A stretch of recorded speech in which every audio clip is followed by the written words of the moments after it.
이번 사연은 예비 시어머니에게 어머님은 불륜녀 출신이라 불륜을 아무렇지 않게 생각하시는 것 같다. 이렇게 말하고 파혼했다는 분의 사연인데요. 무슨 일이 있었던 걸까요? 함께 보시겠습니다. 안녕하세요. 나이는 30이고 얼마 전까지 예신이었던 여자입니다. 남자친구였던 사람의 친구들 모임에 갔다가 파혼을 결정했어요. 그동안 예비 시어머니 때문에 좀 스트레스를 받는 일도 있었지만 남친만 보고 결혼하면 된다고 생각하며 견뎠는데 참 허무하네요. 창피해서 어디 가서 말할 수도 없고 해서 여기에 하소연하려고 합니다. 남친 어머니는 홀어머니예요. 남친이 중학생이고 남친 누나가 고등학생일 때 이혼했다고 합니다. 남친 어머니는 만나고 있는 남자분이 있는데 그것도 의심스러워요. 얼마 전에 남친 어머니와 만나는 남자분과 함께 얘기를 하는 중에 두 분이 만난 지 20년이 다 되어 간다는 얘기를 듣고 대충 계산을 해보니 남친 부모님이 이혼하기 전부터 만났을 것이라는 결론이 나더라고요. 남친 어머니의 개인사이지만 신경이 좀 쓰이기는 하더라고요. 남친 누나는 이혼해서 혼자 살고 있습니다. 남친 누나는 본인이 골드미스인 것처럼 말하는데 제가 보기에는 평범한 돌싱이에요. 그렇게 본인이 능력이 있으면 이혼할 때 아이를 왜 남편에게 맡기고 나와서 혼자 살고 있는지 모르겠더라고요. 남친 조카는 현재 5살이고 남친 누나가 이혼한 지 2년이 되었다고 하니까 이혼 당시 아이의 나이가 3살이었다는 건데 엄마가 많이 필요할 나이잖아요. 남친과 결혼 준비하는 과정에서도 돈 문제로 여러 가지 일들이 있었지만 글이 너무 길어질 것 같아 내용은 생략하겠습니다. 남친과 파혼하게 된 결정적인 사건만 얘기해 볼게요. 얼마 전 남친이 친구들이 모이기로 했다고 하더군요.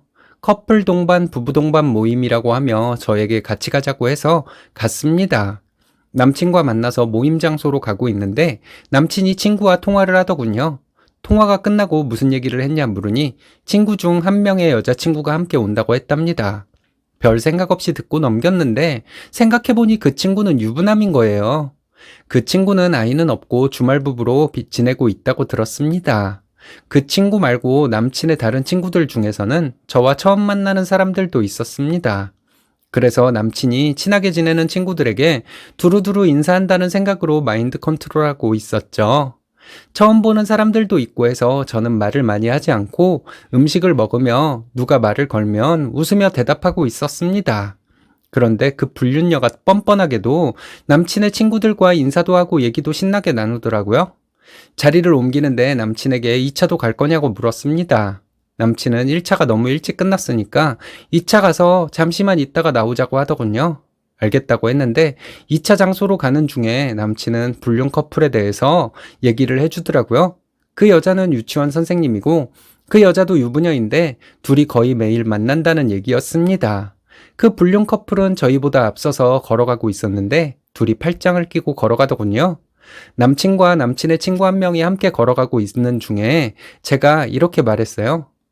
아니, 어떻게 저 둘은 이런 자리에 나와서 저렇게 팔짱을 끼고 가지?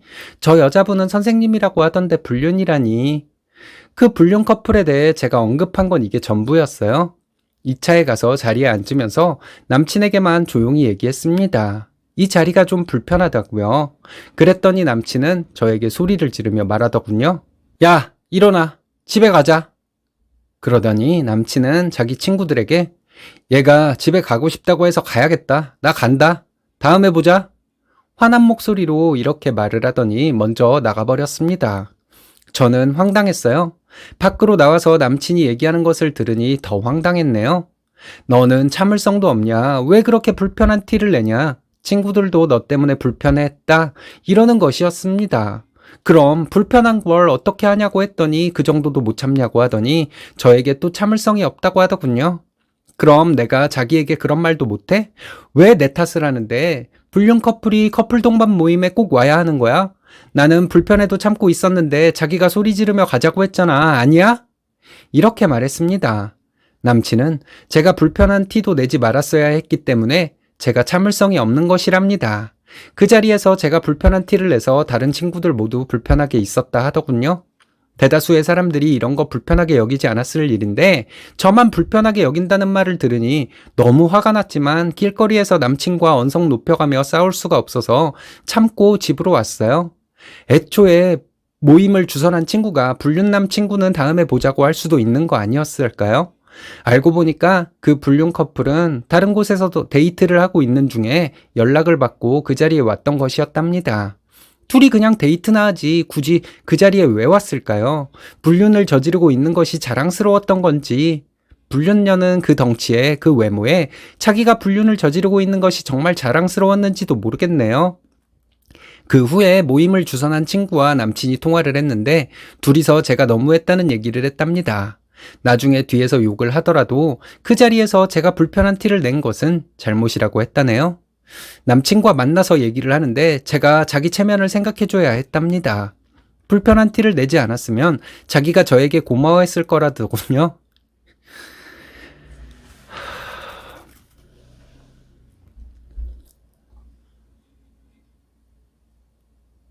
불편한 티를 내지 않았으면 자기가 저에게 고마워했을 거라더군요. 내 앞에 그런 쓰레기들이 앉아서 웃고 떠들고 있는데 내가 불편해하고 있는 걸 알았더라면 1차 끝내고 우리는 가자고 했어야 하는 거 아니냐고 남친에게 따졌더니 친구들 다 있는데 어떻게 그러냐고 하더군요.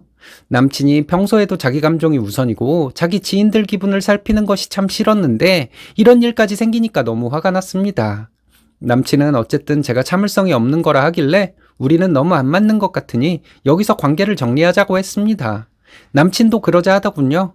참아줘도 고마운 줄 모르고 항상 남이 먼저인 남자와 결혼하면 너무 불행할 것 같다고 했죠. 그리고 불륜을 저지를 거면 조용히 둘이서 저지를 것이지 왜 친구들 모임에 나와서 불륜을 자랑하고 있는지 나는 이해할 수가 없다고 했습니다. 그걸 이해해주고 감싸주는 게 친구의 우정이라고 착각하는 사람이라면 결혼하고 나서 떳떳하게 불륜을 저지르지 않겠냐고 말하고 집으로 돌아왔어요. 다음 날 남친이랑 통화를 했습니다. 자기 체면이 있는 거 아니냐는 논리로 저를 설득하려 하더군요. 체면이고 뭐고 나는 모른다. 그냥 불륜녀에게 재수씨라고 부르며 난잡한 친구들과 즐겁게 지내라.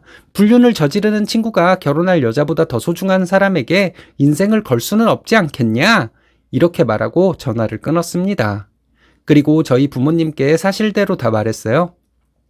이런 일이 있었고 그래서 결혼 안 하기로 했다고요? 저희 부모님은 너무 실망스럽다고 하시며 제가 잘 결정했다고 말씀해 주셨습니다. 남친도 자기 가족들에게 얘기를 했는지 며칠 후에 남친 어머니에게 전화가 오더군요. 무슨 그런 일로 결혼 날짜까지 잡은 애들이 헤어지냐며 남자는 늦게 철드니까 좀 기다려줘야 한다는데 정말 아무 말도 하고 싶지 않았습니다. 그래도 상황 설명은 했죠. 어쨌든 저는 불륜 커플을 나보다 더 중요하게 생각하고 있는 남자와 결혼할 마음은 없다고 했습니다. 남친 어머니는 결혼해서 살다 보면 별일이 다 있는 거라고 하더군요. 남자가 사회생활을 하다 보면 여자친구가 있을 수도 있는 거라 하시길래 그럼 저도 결혼하고 나서 남자친구가 있어도 되는 거냐고 했더니 여자는 그러면 안 되는 거래요. 어머님이 하신 말씀이 말이 되냐고, 남자가 사회생활을 하다 보면 여자친구가 있을 수도 있다고 하셨는데 그 여자는 그럼 유부녀일 수도 있는 거 아니냐 했더니 그건 무조건 아니랍니다. 그래서 어머님은 결혼 생활 중에 바람을 피워서 이혼당했냐고 했죠. 침묵이 흐르고 남친 어머니는 말이 없길래 말이 안 통하기는 남친이나 어머님이나 똑같으니 더 이상 말하기 싫다고 우리는 헤어지기로 했으니 앞으로 전화하지 마시라고 했습니다. 다음날 남친이 또 전화를 했더라고요. 어른한테 그렇게 따박따박 말대꾸를 하는 게 어디 있냐고 하고는 잘못을 인정하면 그걸로 해결될 일을 저 혼자 고집을 부리고 있다는데, 내가 어쩌다 이런 미친놈이랑 결혼할 생각을 했지, 이 생각이 들더라고요. 너네 엄마가 만나는 남자분과 벌써 20년이 다 되어 간다는데 너네 엄마는 결혼 생활 중에 불륜으로 그 아저씨와 만나고 있었던 거다. 너네 누나도 뭔가 일을 저질렀으니까 이혼당하면서 아이도 놓고 못 만나온 거다. 이런 거지 같은 집안에서 자란 네가 불륜 커플을 편들며 내가 잘못한 것처럼 말하는 것도 이상할 게 없다. 나는 정상적인 남자를 만날 것이고 그래서 너와 헤어지려는 것이다. 이렇게 말하고 전화를 끊었어요. 그리고 남친 전화번호 차단했습니다. 남친이 톡을 계속 보냈는데 귀찮아서 읽지도 않았어요. 남친 누나는 잘 모르겠지만 남친 어머니는 확실히 불륜으로 이혼을 당한 것 같습니다. 그런 엄마 밑에서 자랐으니 남친이 오죽하겠어요. 상식적으로 남친과 남친 친구들이 이상한 거 아닌가요? 남친은 친구들과 같이 제가 분위기를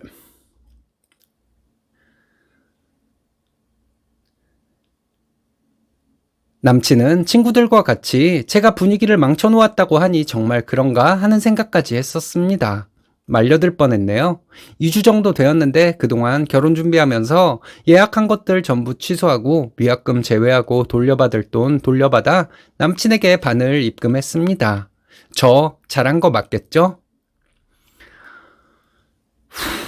그 불륜 커플은 둘 다 어렸을 때부터 이성에게 사람 취급도 못 받았는데 어쩌다 보니 결혼도 했고 불륜까지 저지르니 꿈에 그리던 양다리를 걸치게 되어 자랑하고 싶었나 보네요. 불륜을 자랑하고 다니는 사람들 심리가 이런 심리 아닐까 합니다. 불륜도 새끼를 치더라고요. 남친 친구들은 그걸 기대하는 것인지도 모르겠습니다. 무엇보다 중요한 건 남의 눈치를 보느라 내 사람의 감정은 생각하지 않는 사람은 피해야 한다는 거예요. 결혼하면 더 심해지겠죠? 본인이 착한 사람으로 보여지기 위해서 자기 배우자를 희생시키는 것만큼 이기적인 것이 있을까요?